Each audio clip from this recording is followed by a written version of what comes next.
In this video, we'll discuss polynomial functions, finding zeros, and solving inequalities.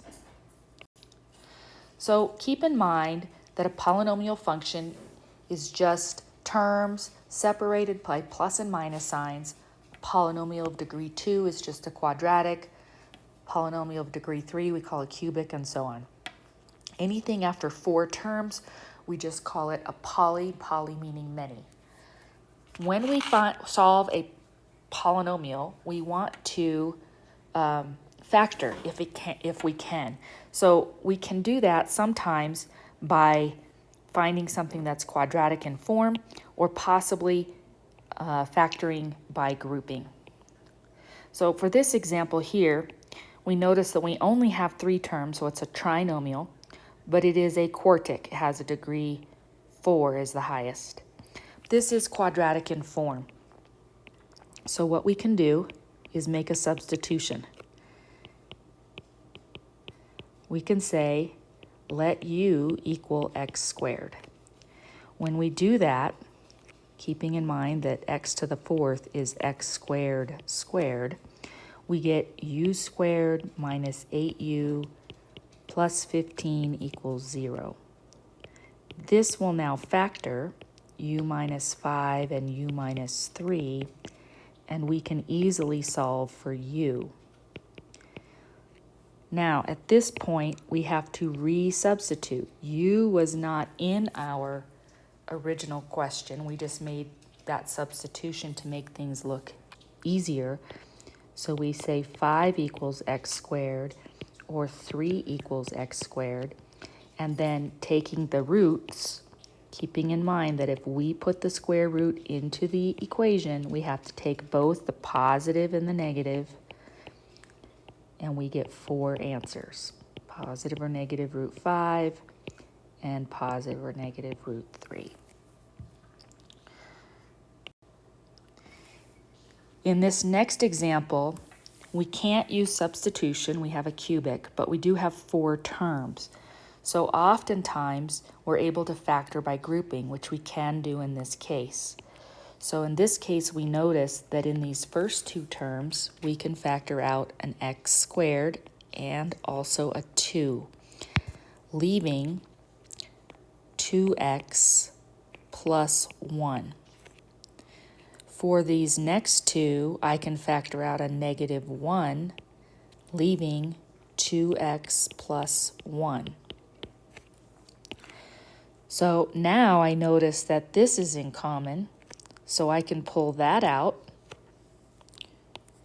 2x plus 1, and I'll be left with 2x squared minus 1, and now I can use the zero product property. So either 2x plus 1 is 0, or 2x squared minus 1 is 0.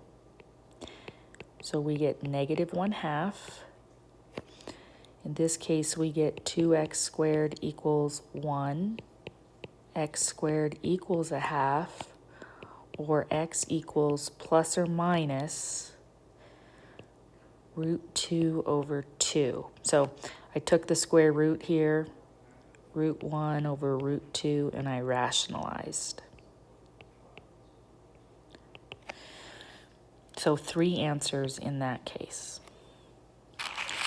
Sometimes a polynomial of higher degree, you can't factor by using these 2 methods, so we need to use synthetic division to find the zeros.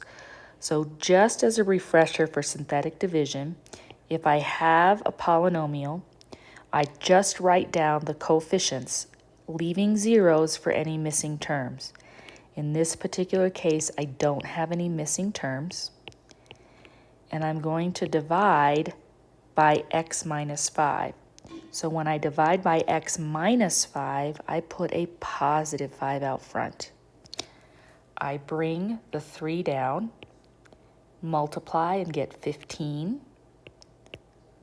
add, get 26. 5 times 26 is 130. Add, we get 138. 138 times 5, I'm going to have to use my calculator. 690, and we get 686. So what does that mean? Well, it means a couple of things. Had this been a polynomial f of x, f of 5 would have been 686. You can check that on your calculator.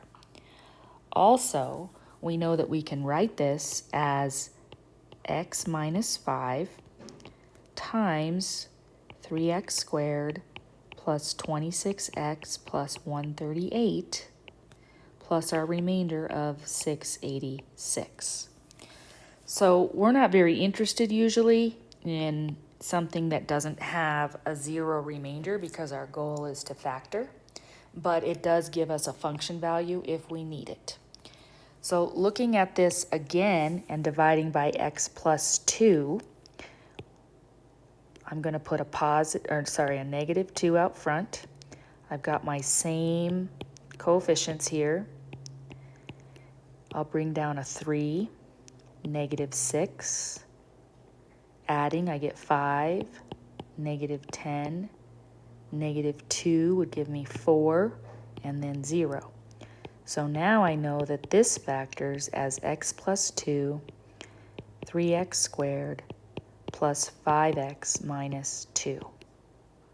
This is really what we're interested in doing. We're on the search for finding a remainder of 0.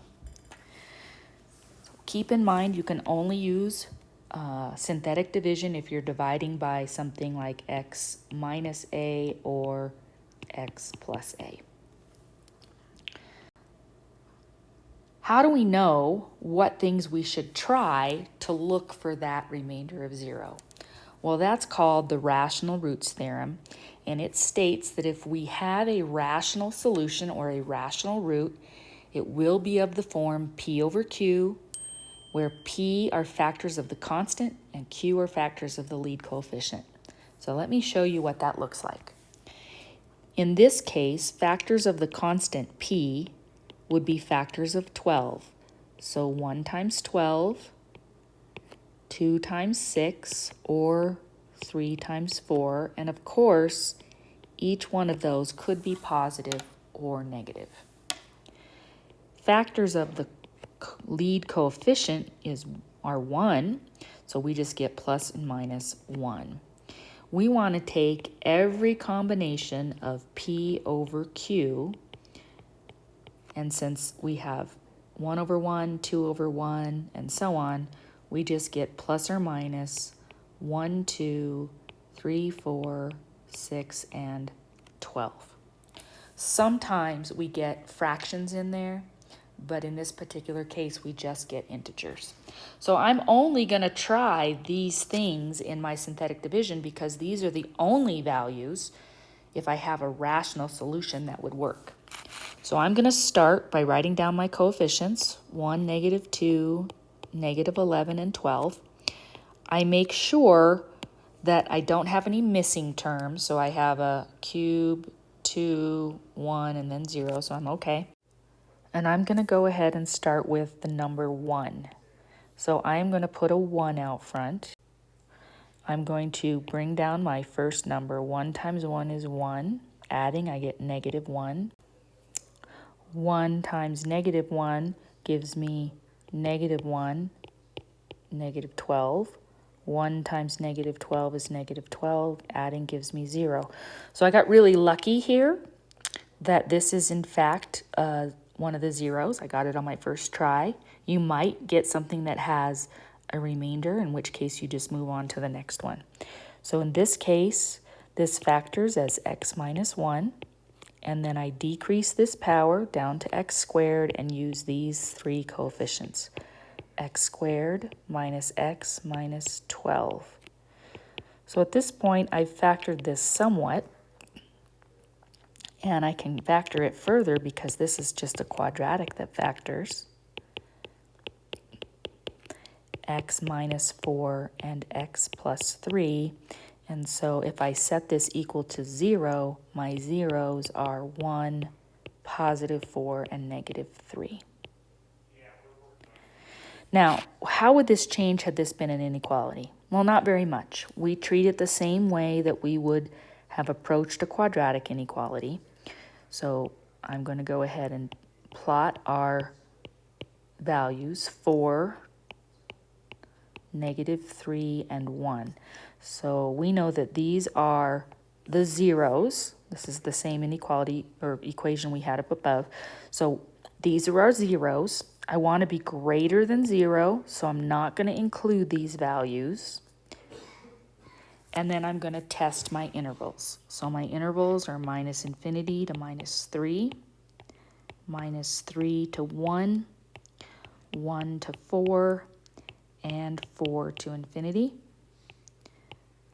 I'm going to choose test values in each interval and decide if it's positive or negative. So I'm going to go ahead and use -4, 0, 2, and 5. You can choose any number that's in the interval, but typically we want to try to make it easy on us. And then we're going to plug this test value into the inequality. So it's easiest to plug it into the factored form. So if I plug in -4, and I'm not really interested in the number per se, just if it is positive or negative. So if I plug -4 in right here, I'll get a -5, a -9, and a -1 for a final result of a negative. If I plug in a 0, I'll get a negative times a negative times a positive, which is positive. Plugging in 2, I'll get a positive times a negative times a positive. That will give me a final result of a negative. And then plugging in 5, positive, positive, positive. So a final result of positive. So you'll notice in this particular case, it went negative, positive, negative, positive. Now you will be asked in Delta Math to graph things from a sign chart. In other words, you will be given the sign chart that looks like this, and you'll be asked to graph. Well, we know that at -3, it's equal to 0. At 1, it's equal to 0. And at 4, it's equal to 0. And the signs tell us if it's below or above the x-axis. So we know it's going to be negative, positive up until 1, negative up until 4, and then positive again.